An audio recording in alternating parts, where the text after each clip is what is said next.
Very good morning guys. यस्तो अल्छीको दिन सुरु भयो। अनुमा त हिजो अलिक सन्चो थिएन, त्यही भएर यस्तो पकाएर खाएँ। चिया बिस्कुट खाएँ सो ब्रेकफास्टमा। अनि त्यसपछि म लागेँ सरसफाइ गर्न। रुम एकदम बिजोग पर्दै एउटा थियो एक्स्ट्रा रुम, त्यसलाई मैले यस्तो चिटिक्क पारिदिएँ।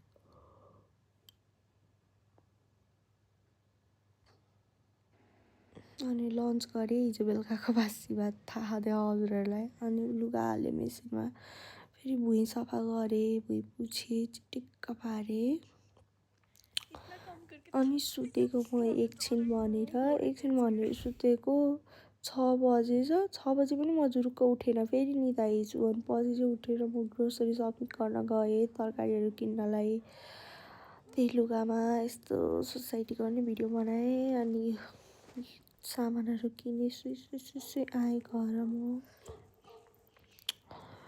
भिडियो फिल्म गर्न यति लाज लाग्छ। अनि तरकारी पकाउन थालेँ। यता चिप्ले भेन्डी र आलु फ्राई गरेँ, मस्त फ्राई गरेँ यसलाई फर्स्टमा। अनि त्यसपछि म मसला हालेँ, अनि लास्टमा गोरेर हालेर छोडिदिएँ मैले यसलाई।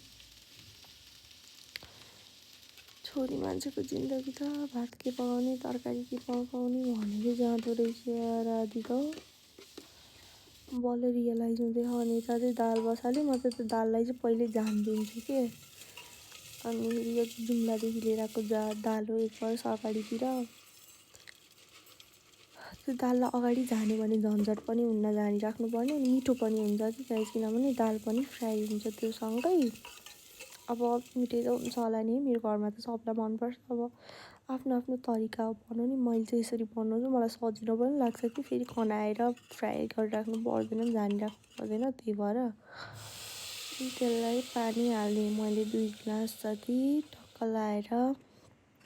यता गुडबेला हालेँ, अनि त्यसलाई छोपिएँ मैले गुडबेला हालेर एकछिन सिधै।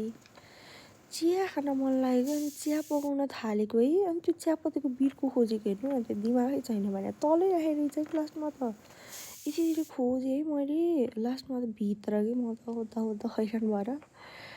अनि त्यसपछि मरमसला हालेँ यसमा पनि यसको कलर त मिठो आएको छ गाइस। अनि यता तरकारी नि पाक्यो, गुडबेला नि हालेँ। अनि यसलाई पाकेपछि छोपेँ, निकालिदिएँ। अनि चिया पनि हालेँ मैले। एकछिन बसेर चिया खाएँ अनि सुतेँ। Good night.